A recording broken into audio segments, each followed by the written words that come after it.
Hi there, I'm Alison from Boomerang Pilates and MoveSmart, and today we're going to talk about pelvic positioning in terms of your pelvic list. So pelvic listing is the process of one side of the pelvis coming higher, the other side of the pelvis going lower, right? So we're listing from side to side.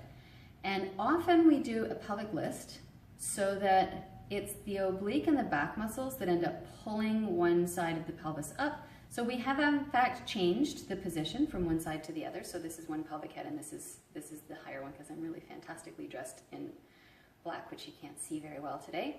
So we're going from level to a list. But the problem is I'm using not my hip muscles, but my oblique muscles and my back muscles to create the motion. So that's not wrong in the sense that it's wrong to use your core muscles to shift the position of your pelvis.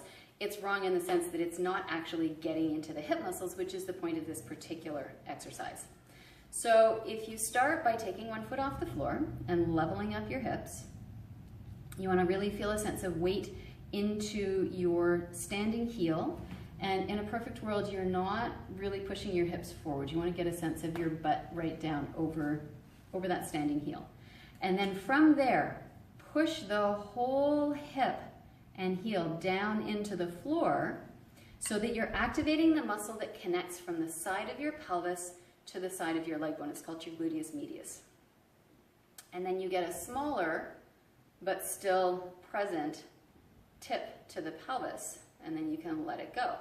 So now I've tipped the other way. I've now let my gluteus medius lengthen eccentrically. It's controlling my movement out to the side.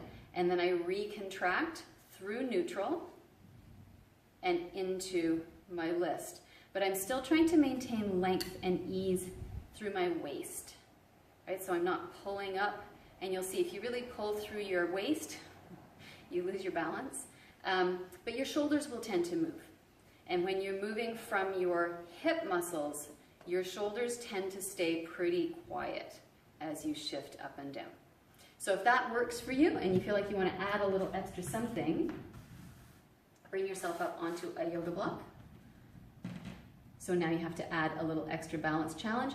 You can also increase potentially your range. If you have a hip replacement, you don't want to do the down version of this because it's really potentially closing in the angle on the hip replacement in a way that is not great if you are new, particularly if you're newly recovering. So you just want to work on the up phase of this exercise. This is a doozy, and it should really add up in the side of the hip.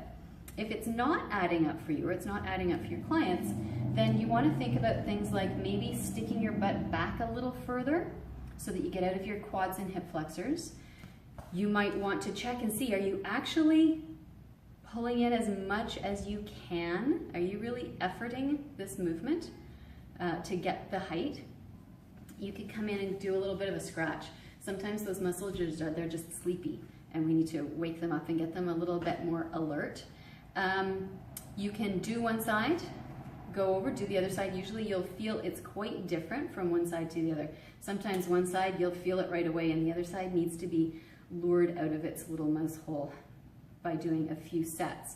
So you could try the other side, see if you get more response from the other side, and then borrow that skill and that recognition of what's happening, go back and do the less responsive side again and see if you get a better feel for it. All right, so there you go, hip listing for your Workout Wednesday. Have a great day, bye.